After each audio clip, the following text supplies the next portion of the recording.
Or maybe they say something to us and we get really upset. And you think, what is going on here? There's a cause for that reaction that goes way deeper than whatever was said. Right, to have running water, to have plumbing, to have a heater, to have electricity, to have everything, right? It's like such a wealth thing. Sadness and all this is because we normalize what we have, and then we want more and we don't have it and we get disappointed. And now that I don't want it and it's become too big and I'm trying to sink it, it's not going, then I start getting upset. Lots of love and blessings, and welcome to this special episode on the 7 spiritual rules to a better life. If you practice these things, use these methods in your life, you'll definitely have a significantly happier, healthier and wealthier life. So let's jump into them. What is the first one, Shireen? No, first we should tell them that they're not what they expect. Oh, they're not what you expect. That's they're right. not Yeah. what you expect. They're not what you That's expect. right. And number 7 is particularly unusual, so you'll have to find out what that is at the end. So, what is the first rule that if we follow it will change our life for the better? Okay, the first rule is to count your wealth. People always say to be grateful, right? I think it's counting your wealth is a little more than being grateful. So you really need to count all the ways in which we are wealthy. We have abundant life. And, like, for example, shower, right? Hot shower. I love taking hot showers. And every time I take one, I think, oh, I'm so happy I'm able to take this hot shower because it's such a wealth thing to be able to take a hot shower. Right, to have running water, to have plumbing, to have a heater, to have electricity, to have everything, right? It's like such a wealth thing. And so you see the difference between counting your wealth and gratitude. To really count our wealth.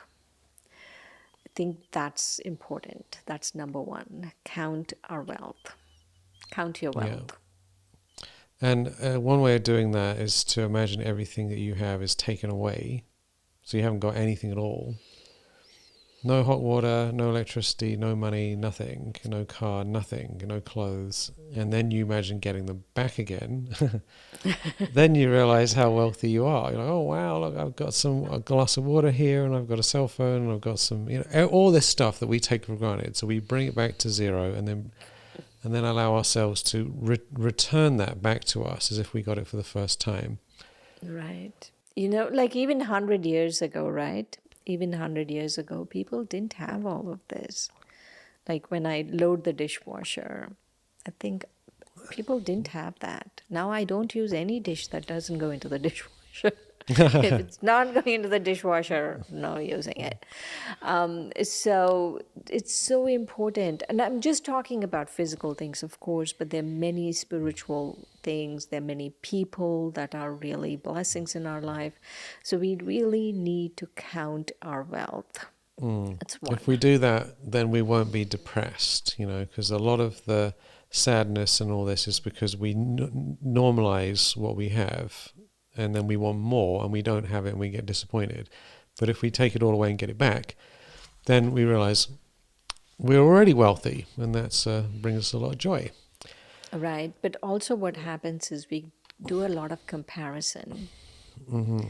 We compare ourselves with people around us, right? You should compare yourself with yourself 50 years ago, compare yourself with yours 20 years ago. Don't compare yourself with people around. Compare yourself with people 100 years ago. That's right. Or compare yourself to a starving chicken that's missing a leg, somewhere. Right.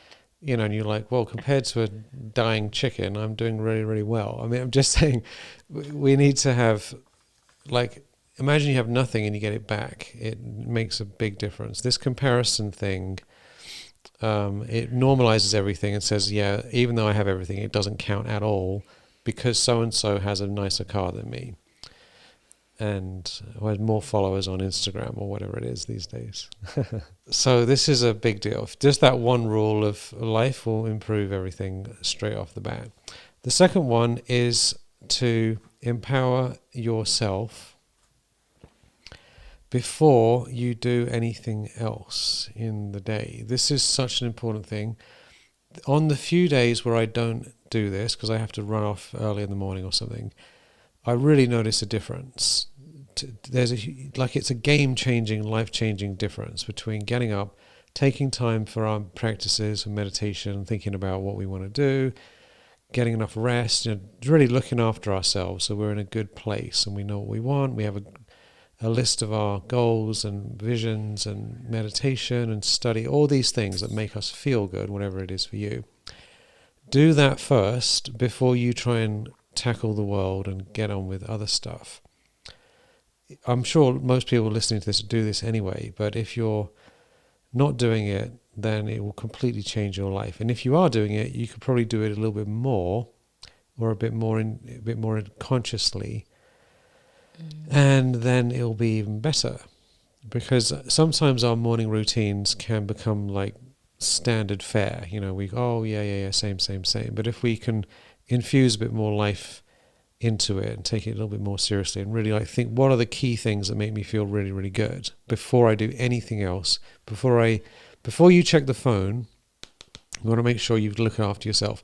The most guaranteed way of wrecking your life is to wake up in the morning, pick up the phone, and start checking messages and checking stuff out immediately once you wake up. So empower yourself before you check your phone, I suppose, is even easier way of saying it. I've noticed that, is it called doom scrolling? When is it called doom scrolling? If When you it do just it goes at on night? and on and on, any time of day. You could wake up and doom scroll in the morning, All right. through, yeah.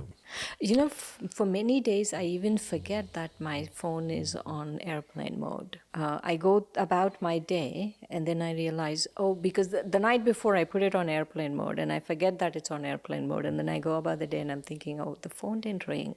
And then I realize, because it's on airplane mode. Yeah. So, we should all come to the point where we only use it. We are a master, right? We only use it when we need it, not to doom scroll, not to do all of these other things. Right, because it comes back to comparison. A lot of the doom scrolling through in social media and all this stuff. Oh, look at what this person has. I haven't got it. I want this thing. So before we've even started our day, we're feeling depressed and miserable. So we could have another podcast on the 7 rules to wreck your life, and it would just be the opposite of all of these things. Wake up late, scroll through social media the whole day. Don't take any time for yourself. So what's the third rule for a spiritual, happy life? That we shouldn't think of ourselves as superior to people. I've noticed that many people go about life, right, just because they belong to a particular religion, just because they believe in something, right, just a random belief in some random dude. And then they think, because I believe and all these other billions of people don't believe, then I'm superior to these billions of people. I feel that's a sure way of not even realizing it, but you're setting yourself up for a lot of disappointment. Because you know, whatever your life is, right, it has to be based on real things. Because that's what will finally give you peace and life fulfillment and meaning and happiness and all of those things. But if you randomly think just because you believe in something or because of whatever, because you have a particular thing or not have a particular thing, that you're superior to people, then that you're really setting yourself up for failure. You're setting yourself up for a lot of disappointment in yourself, a lot of disappointment in life. And so to understand that we are equals. We're all equals. It's a very unusual rule for life compared to what people would normally expect, but it's true, isn't it? Otherwise, we have either superiority or inferiority complex. And I mean, it's interesting. A lot of these things are coming back to comparison, ironically, aren't they? These 3 things are all related to comparing ourselves favorably or unfavorably. Right. What I've noticed is about equality, right? It's really, I think that's the way God would look at us. God would look at us as the highest beings. It doesn't matter what I'm doing, what I'm not doing. If I think, right, if I think God is a punishing being, then I think He punishes. But if I really understand who He is, then I realize that He's actually looking at us in the highest vision. And He's looking at everyone else in their highest vision. And everyone really is, worthy of God's love, worthy of us. They're our brothers, they're worthy of our love. And so we have to see them that way because it's our benefit. It's not for their benefit, actually. I'm doing it for my benefit. Yeah, everything we do it for ourselves. That's even if it's serving people all day long, it's still we benefit from giving love and blessings because of karma. So that's a very interesting rule for life. So how do you practice that practically in a My day? brother, that there is universal brotherhood, that we have to see everyone, it doesn't matter which religion, what they believe, what they don't believe, that they are our brothers, and see them as souls, brother souls. And they all have the same aspirations, no? Everyone has the same aspirations. Everyone wants happiness, everyone wants peace, everyone wants a good life, everyone wants their children to be happy and their family to do well. Yeah. And to understand that aspiration, to understand, yes, people want the same thing. We are equal. Yeah. And actually, democracy, right? That's what democracy teaches us. We are equal. And if you think about democracy, democracy is a very spiritual concept. If you believe in democracy, you believe in spirituality. Because spiritually, we are equal, and democracy tells us we are equal. Yeah, just some are more equal than others in democracy, but I'm just when Ignore that, Michael, brother Michael. no, I will ignore that. I know, no, just joking. That's when things are put into practice, they don't necessarily work out. But it is a spiritual principle to have that But respect. yes, ultimately, right? I want to double click on what you said. When you put it into practice, it doesn't work out. Ultimately, if I look at everyone as my equals, I can change the world, because when I change, the world changes. Yeah, well, I think it's a wonderful principle, and it makes us feel loving and caring, and it makes us come from a good place by having that awareness. Superiority or inferiority is very harming for our mental health, isn't it? Right. So the fourth one, this is very interesting, is understand the real causes of your sorrow. Understand the real causes of your sorrow, because we often think that the reason I'm upset is because of so and so, or because of this and that and the other, and we have like a very superficial understanding of our problems. And this is quite obvious when, let's say, you talk to someone, right, and you say something, not a big deal, and they completely lose it, right? You think, what did I say? Or maybe they say something to us and we get really upset, and you think, what is going on here? There's a cause for that reaction that goes way deeper than whatever was said. And so if we don't understand the deeper causes of our sorrow, we're not really going to be able to deal with the stuff that's causing all these triggers and all this explosion from happening internally. So what does that mean exactly, Shireen? How do you do that? Anything happens, right? Let's say I get angry, or like someone is punching me in the face and I'm getting angry, right? I could think the real cause of sorrow is this person punching me in the face. But actually, the real cause of sorrow is me getting angry. Because let's say that same person punched Dadi Janki in the face, right? She wouldn't have gotten angry. She would have been fine. She would have been happy. So the same action is creating a different response in one person than in me, then obviously I have to look at why that response is happening. And I have to understand that my anger is my enemy. It's not them punching me, right? That's the sorrow. My anger is causing sorrow, not them punching me. Because if That's what I'm they say in martial arts, isn't it? That if you get angry, you lose the fight. So when they're actually punching and kicking each other, the higher level someone is, the less they get angry and the more they keep their cool. Yeah. right, and so what happens is this very important. Like when I realize my anger is causing me sorrow, then actually I'm taking back power. If I keep thinking this person punching me is giving me sorrow, I'm giving away my power. And because then you can't do anything about them punching.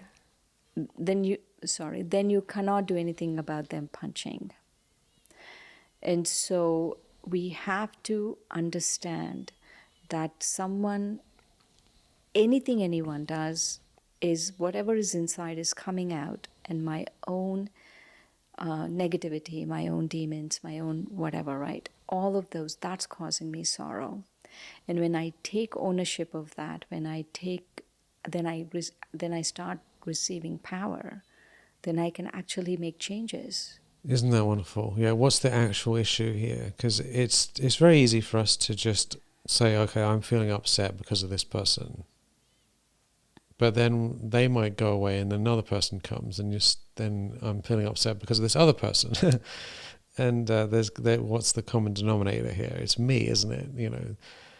So that's a very, very deep. We could do a whole podcast on this. What are the real causes of our sorrow?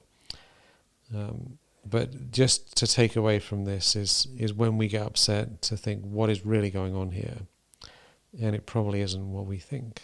Right, right. Yes, I'm causing myself.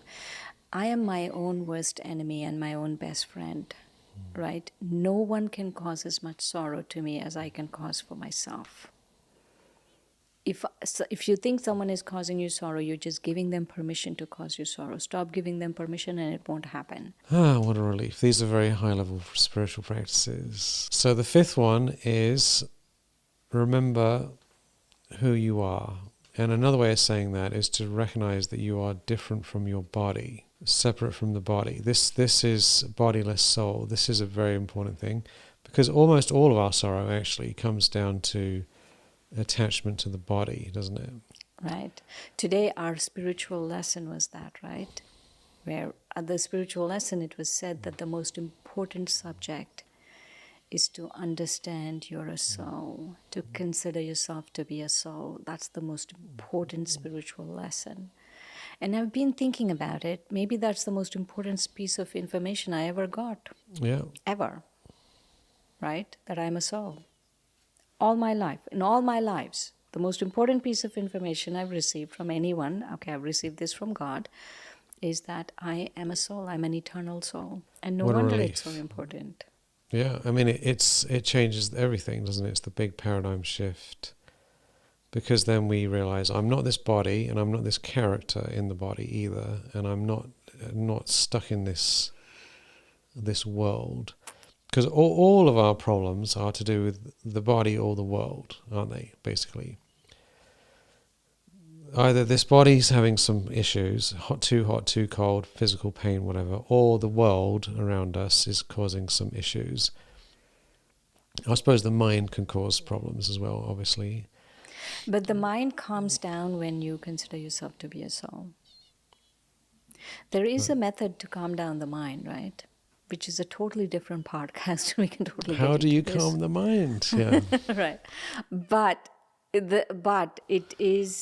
there is a way to calm down the mind, and the best way to calm down the mind is to consider yourself to be a soul. Yeah, because the mind is thinking about all these other things outside in the body. So if we realize we're a soul, we're the light, then our obsession with all this stuff out here gets less, and then the mind is not needing to think too much about all these things. This is a very big deal, this one thing here.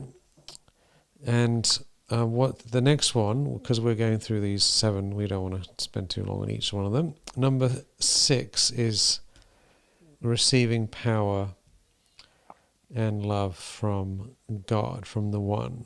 So we consider ourselves a soul, And then that allows us to experience divine energy. You know, I always used to feel spirituality, meditation, all of that was a luxury.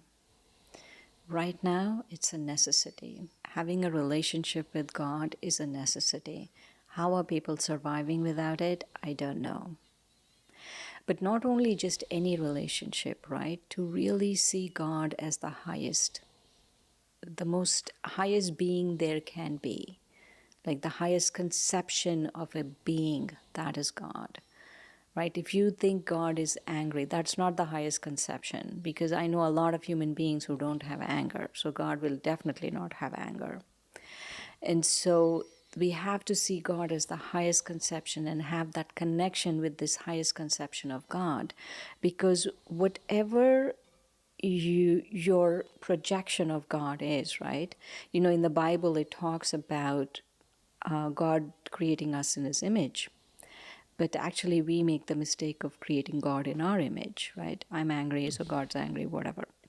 And so, whatever my projection of God is, right? It's a huge deal, because that's who I become. Because it's a very important aspect, connection to our psyche, is how am I thinking of God, right? Because the soul, everything about the soul decides this. This one thing is, how am I thinking about God?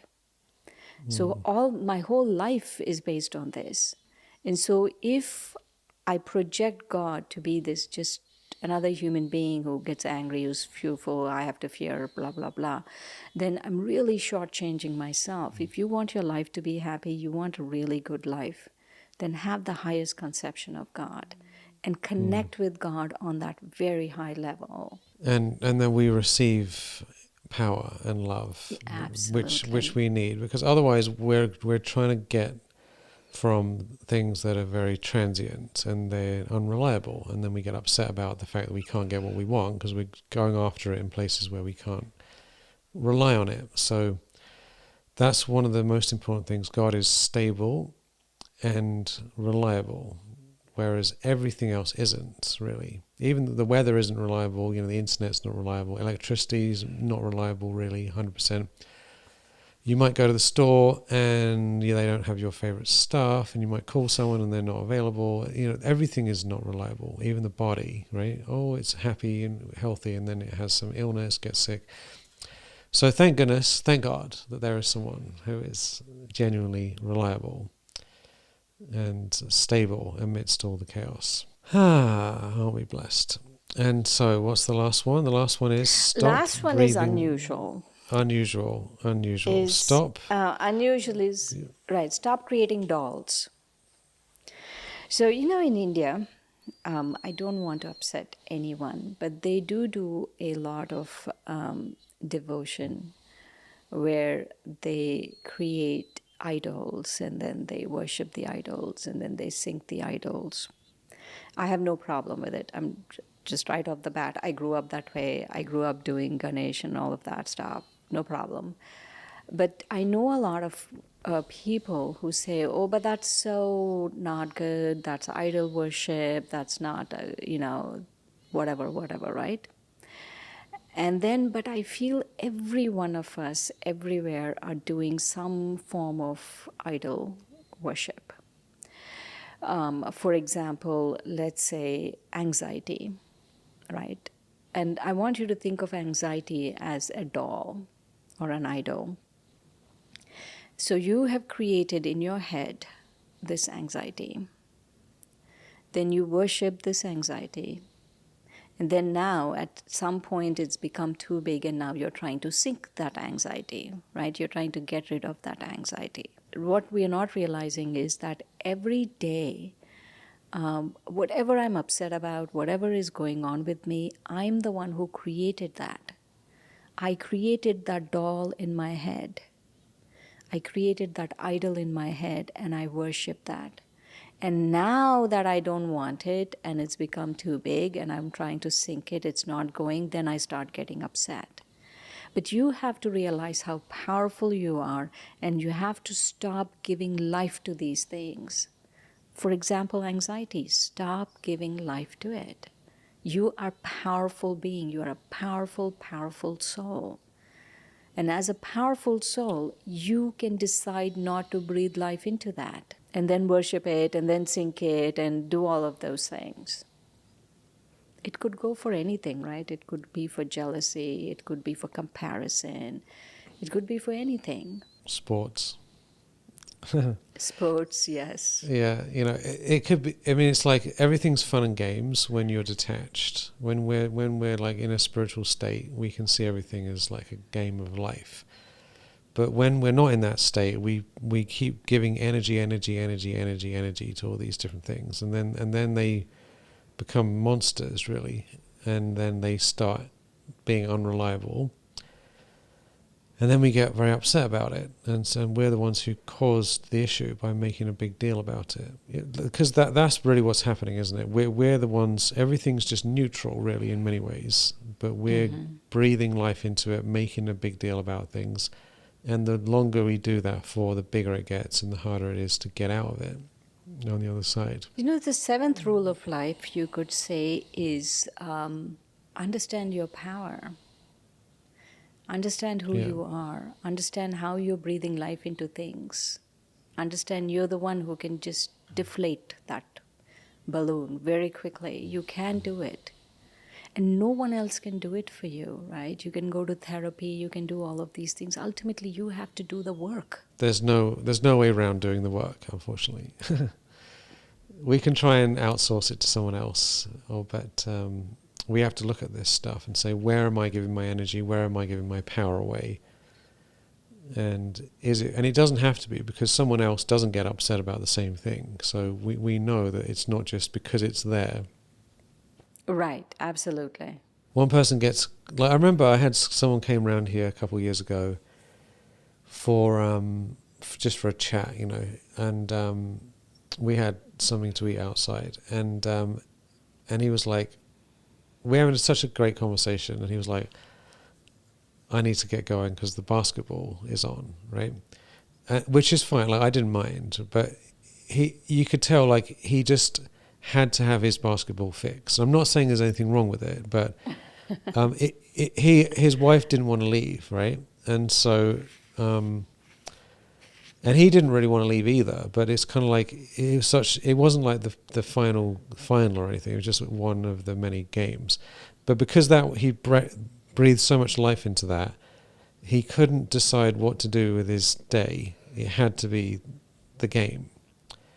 And of course it's fine. Like, I mean, I like to watch some sports here and there myself. It's not like a big deal, but if we are kind of restless and we could lose our choices in life because we've made such a fuss about it and we just can't let go when we need to, then it's a huge problem for us. We're losing all our energy and getting sucked into this stuff. And a lot of these companies and sports and religions and this and that want to do that to people, that they want people to breathe so much life into it that it builds this thing up. But is it helping us personally, or is it just giving energy to something else that's not really doing us any good? I know, right? We ultimately have to be masters of our own destiny, right? Each of us can do this. Like, it's just understanding, yes, I can do this. I can be a master of my own destiny. Whether Beautiful. it's a simple thing like today, I don't need to watch football or basketball or whatever, right? That's being a master. God. Sounds terrible. How could you manage? How can we manage? Yeah, it's worth thinking about, what have we breathed life into already? Because there's a lot of things. And you can tell whether you've done it or not based on how upset you are if it's not there. So that's the telling sign. If I don't get upset about anything and things change, then that's fine. But if I'm like, I have to have my special, it's like the Lord of the Rings. Like, oh, my precious. Like, that's like really breathing life into the ring. Like, everyone's so obsessed about that ring, and it's serving a dark force. But people just So it's a bit like that. There are these things that we're obsessed about, and they're actually sucking our energy out of us and wrecking our life. So we don't have to do that anymore. Right. And it could be on the other aspect, right? It could be things like we know are not good for us, like anxiety or worry or fear, right? Fear is another one, right? There's this very popular thing about fear is false evidence appearing real. Fear is because you've really totally breathed life into something that's possibly not there. Because other people are not fearful of it. The same thing, like dogs, let's say. I have a fear of dogs. Other people don't have a fear of dogs. I've breathed life into that. Some dogs are dangerous. Most dogs are very sweet and nice. But yeah, it's that's a classic. Or dogs, fear of heights is a genuine fear because we don't want to fall off a building. But Fear of dogs is a genuine fear too. But it still, is. we are breathing fear into it. We are breathing fear into it.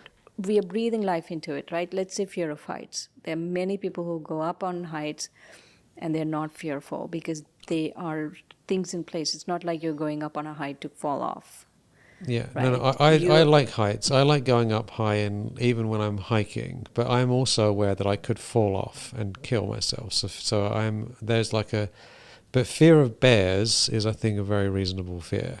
Grizzly bears, right? If you're wandering Okay, around I'm in not the. talking about those things. I'm talking Okay. about anxiety. I'm talking about fear. I'm going to lose everything. I'm going to lose my Right. job. I'm going to lose my relationship. What will happen if I lose this? And what will happen if I lose that? I promise you'll be fine. I mean, if we think about it enough, we might make it happen. That's the problem, though, isn't it? It becomes a self-fulfilling prophecy after a certain point, But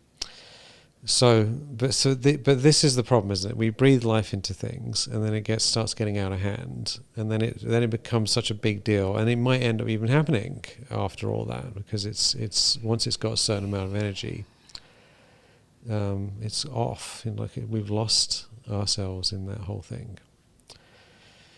So, anyway, these are very interesting topics. So let's go through real quickly what these 5 things are. First one is to make sure that you recognize how wealthy you are, because that's a beautiful place to start the day. Second one is to take care of yourself in the morning. Don't check your phone first thing, and really take the time to do these practices that make you feel good. The whole point of the morning routine is to make sure you feel good, so you feel genuinely inspired before you run around, otherwise you're off center the whole day. Third one is to not think you're superior to everyone else, or inferior even. This whole thing puts us in an unbalanced relationship to life and to other people. Understand the real causes of our sorrow. It's not what we think, it's something else, and really deal with it. The fifth one is to remember we are bodiless spiritual beings and we're safe and secure. The sixth one is to remember God and to receive that beautiful energy. And finally, stop breathing life into idols. So if you do all these things, I'm sure you will feel significantly more liberated and happy and free. All right, what's our blessing today, Sister Shireen? Should I pick random? Let's do pick random. Impartiality. Well, there it is. You view everyone with a vision of fairness and respect. Your loving attitude shines from within, aligning with the timeless truths that guide your life. You have gracefully stayed true to your core values, living in harmony with your true self. That's beautiful. Thank you. So thank you, Shireen. These Thank you, are Michael. fascinating things to consider.